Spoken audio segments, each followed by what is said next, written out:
What is up, you guys? Welcome back to another video. My name is Chris, as always with me, Liam. and today we are discussing Reacher Season 3, Episode 5. I'm really excited it's only Episode 5. We were just discussing it, and I thought it was way closer to the finale, and I'm like, oh, there's so much more to go. This is great. Let us know what you guys think of this episode down in the comments below. As always, this is a discussion of the episode, the characters, the plots, what we think may be happening, theories, and just, all that cool stuff. And so, you guys discussing it as well down in the comments has been awesome. So keep it up. And if you have not already subscribed, go ahead and do so you never miss a single episode. We drop multiple videos a week. And make sure you hit the notification bell because sometimes YouTube won't tell you unless you do. So if you really want to see them, make sure you hit that bell. Patreon, real quick, housekeeping, got to make sure we do it.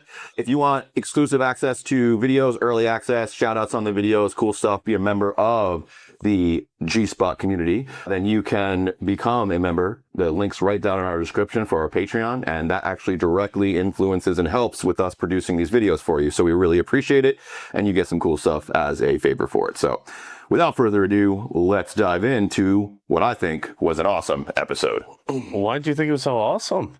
We've been building up and building up and building up to, Reacher kind of maybe getting caught, Quinn actually showing up. It's been like escalating into this thing. And I feel like this episode got us like right there. And I think next episode we're actually going to dive in. But that's why I felt like this one was really bringing things together. We had a comment on one of our videos saying that McCabe was the son. Yes. And I saw that comment. And I appreciate it because now when I watch the episode, I'm watching him. I'm trying to see if maybe they are misleading us, right? And maybe he really, like the son maybe is a criminal mastermind. But from what I'm gathering right now, the big bad's Quinn, and Quinn just has a different name now. They've already confirmed that McNabb was Quinn to us anyway. Yeah, so I think it's a fun theory. And it definitely has me looking and trying to see, but I haven't found any evidence. So let us know. What do you guys think? Have you found any evidence in these episodes that has led you to believe that maybe we are being misled as well? Or do you really do think that Quinn is just going under an alias? Yeah. Okay. The other piece that I thought was really cool, and I know it's way further on the episode, but when Reacher finally gets nailed. Yeah. He gets rocked. Yeah. And then the dude calls him out on it before he punches him in the gut. Yeah, that's fun. Yeah, he was shook. Like Reacher was like, oh shit. Yeah, and then the son's like, yeah, don't worry about everyone's afraid of him, just be careful of him, all that stuff. And he's like, yeah, I misjudged him. I haven't figured him out completely yet. It won't happen again. Yeah, he said most big guys aren't fast. Yeah. He's fast. Which is kind of, it's true, right? Usually when you get size, you give up speed. But yeah, I thought it was just like a really fun scene. And I'm sure that's probably why you liked it as well. To see the look of defeat on Reacher's face when he punched him and realized it did nothing. Like he gave him a solid body shot, which most people would be, gasping, winded, in pain. He just looks at him and boom, he rocks him like, whoa. I remember when I first started working out as a kid, my dad's like, make sure you stretch because there's a lot of guys who won't stretch and they'll keep building their muscle and they become muscle bound, which means you think muscle bound, you think big guy. But what it actually means is you're restricting yourself because of your muscle growth because you're not stretching the fibers properly. And so you're very rigid and stiff. Yeah, you're big, but you don't have that speed, but you don't have the speed the way you normally would, or the flexion and stuff like that. I think early days of UFC is a great reflection of that because you would have, you still have it today, but it's not as drastically seen because back then there were no rules and no weight classes.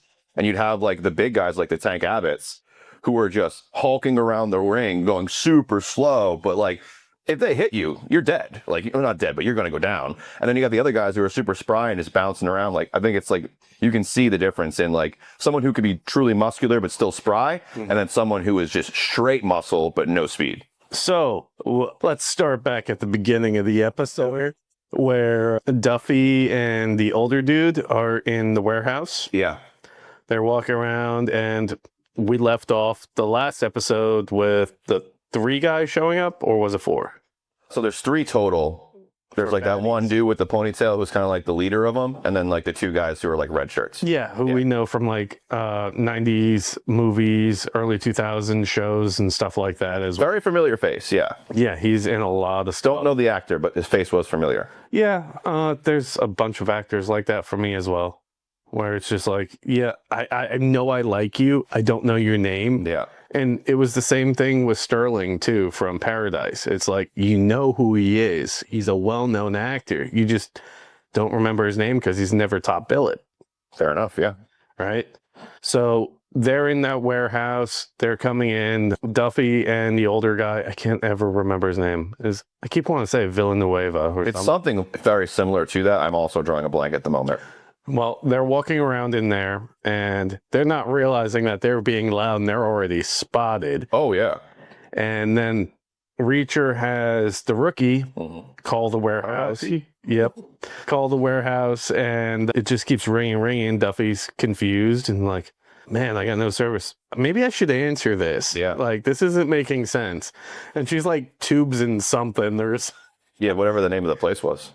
She said something like, we got tubes or something like that. Yeah. I just, Well, they were at a tube factory, right? A lube and tube or whatever it was. Like, Yeah. we find out much later that it's like a front for what they need for gun running. Yeah, so. And remember early on, I was like, with all his gun collection, I'd imagine it'd be gun running that he's doing. Heavy lean, yeah. There was a heavy lean and you hit it around the head, sure. Yeah. Thing. But while we're in there, they start getting shot at and stuff like that, and Reacher inevitably saves them. Duffy loses her badge. She almost gets caught too, but again, Reacher to the rescue and fires a suppression fire at the dude with the ponytail. The actor I can't remember. They run out, and then he quickly gets out there, picks him up, rescues the day with the bad guy, and then intentionally gets himself stuck in the worst way possible. Yeah. I mean, you nailed that whole scene for sure. I'm glad that they took the time to actually, like, step by step explain why she would answer the phone in a random warehouse. Like, if you didn't give me her thought process, I would have been like, who answers someone else's phone while they're in an investigation? That just seems weird. Yeah. Now there's proof that you're there. But, putting two and two together, she is like, one, they're not on a sanctioned mission. No, nothing of what they're doing is like known by the higher ups. She is directly working with somebody who would need to get in contact with her. And she doesn't have any service. So it makes sense that that would happen. And then Reacher's like, hey, you're going to die. Like, they're coming there chasing that computer. You got to get rid of the computer and you got to get out of there. And then lo and behold, he saves the day, as you said. So, and then we see Satan's toilet. Yeah. What a crazy thing to have in your backyard, right? Yeah. Body disposal.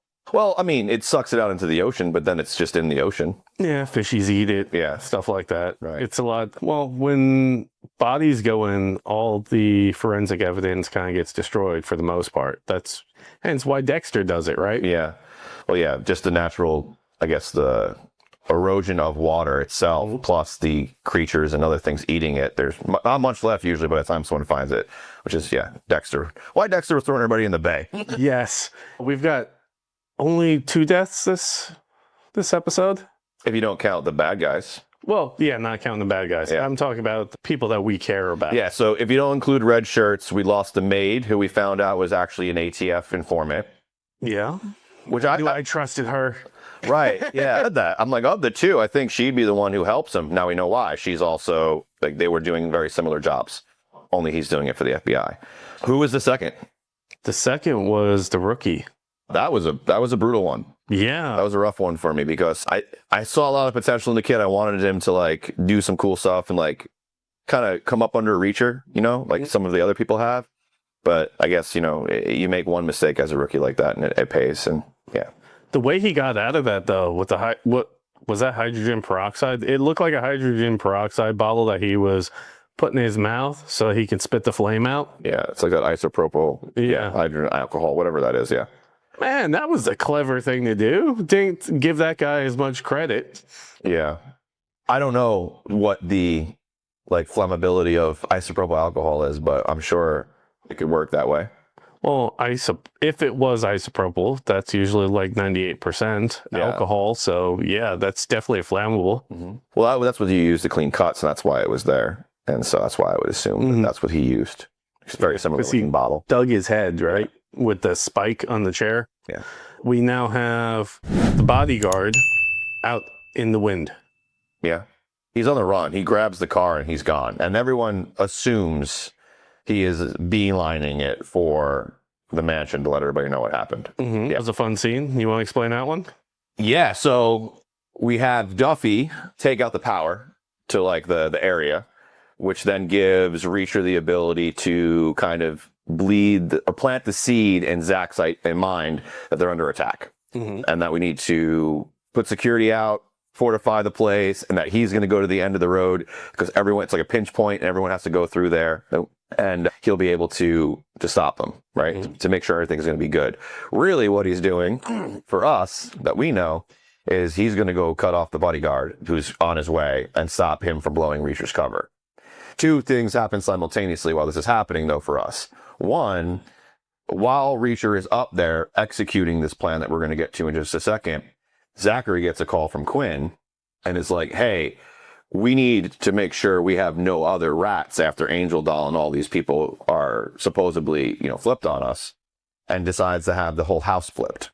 So now, as the viewer, we're sitting here thinking, oh, crap, Reacher's going to get caught, right? Because he has Duffy's badge. So then it cuts back to Reacher, and we have him making fun of the Villanova, I believe his name is, something like that. Yeah, I bet you if there's a donut under his car, you'd live. Bet you there's a donut underneath it and you could pick it up. Yeah, just like teasing him and shit. And then, it flips the car over, so it looks like there's an accident, so the guy has a reason to stop. And then basically I think it was probably the best line in the episode, this one's for the rookie. And boom, dead. Drops him right there. And so dispose of the body, flip the car back over, come back, and that's when Reacher kind of finds out. That's where we are on the edge of our seat as the viewer, right? Because we were thinking, oh shit, did Reacher get caught? Right, because they just flipped the house. And then we get the big reveal that the reason we trusted that maid so much is she was ATF informant and she was also working undercover. But unlike Reacher, she didn't have a cool boot to hide her phone in, and so she got caught.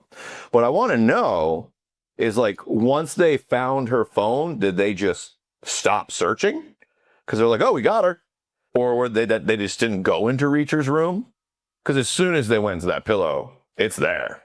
But did the older one put it there? What do you mean? Did the older woman plant the phone on the younger woman? Yes, to hide it. She didn't want to get caught. They're good at misleading us sometimes. I didn't even think of that as a factor.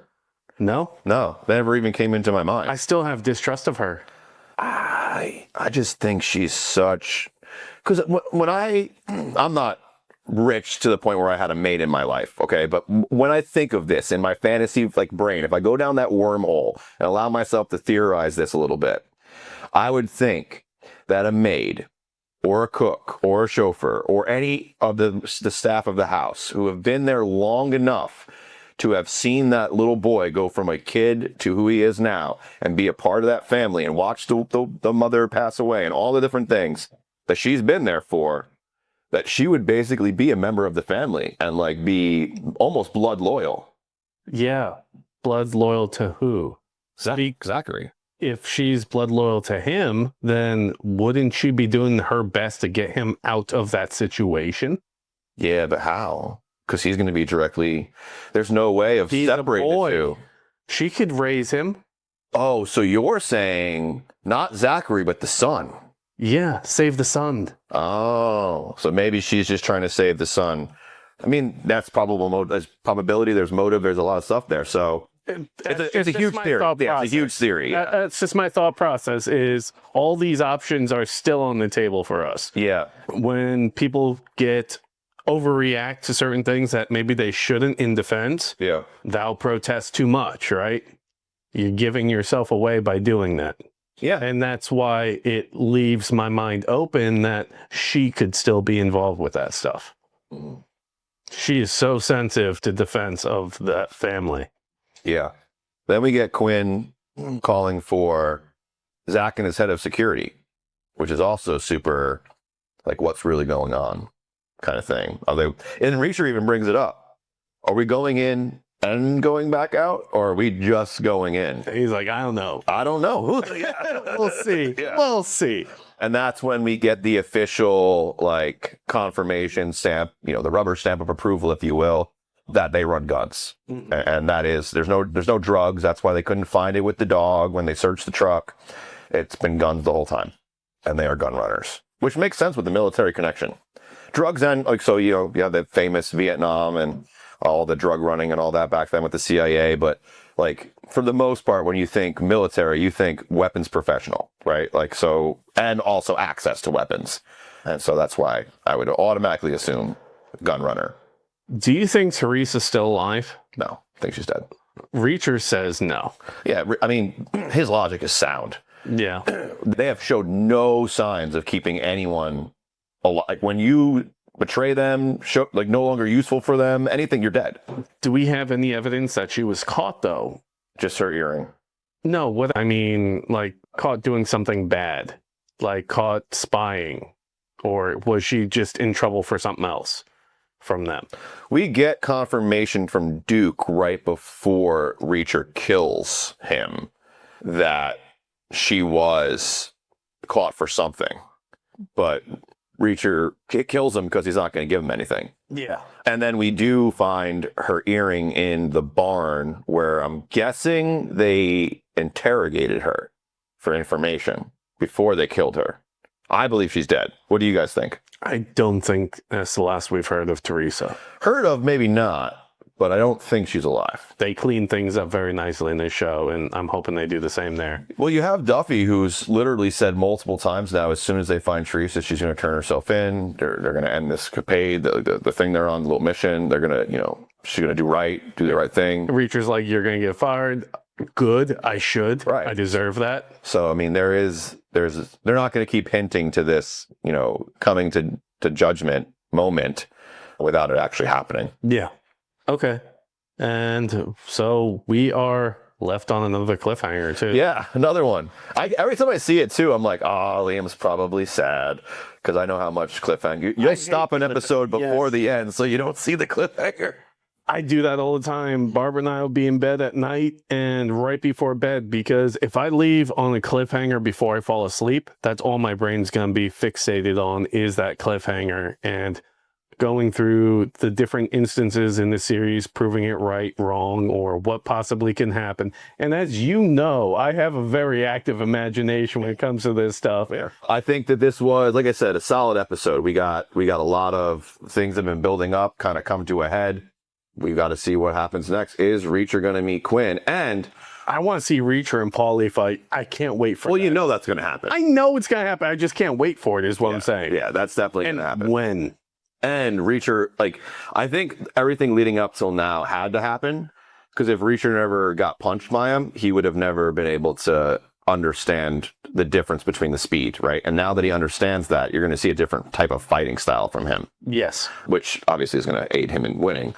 Oh, one more piece before I forget is the son. With that whole scene where he was about to go flip the car, right before that, the father, Zach, told the son to come down and stay with him, and Reacher told him that he was safer upstairs. He listened to Reacher over his father. I thought he just wanted to go get his stuff. No. He listened to Reacher over his father. That's why Reacher got the dirty look from the father as he was walking out the door. Oh, interesting. Yeah, the father's super paranoid and loves his son.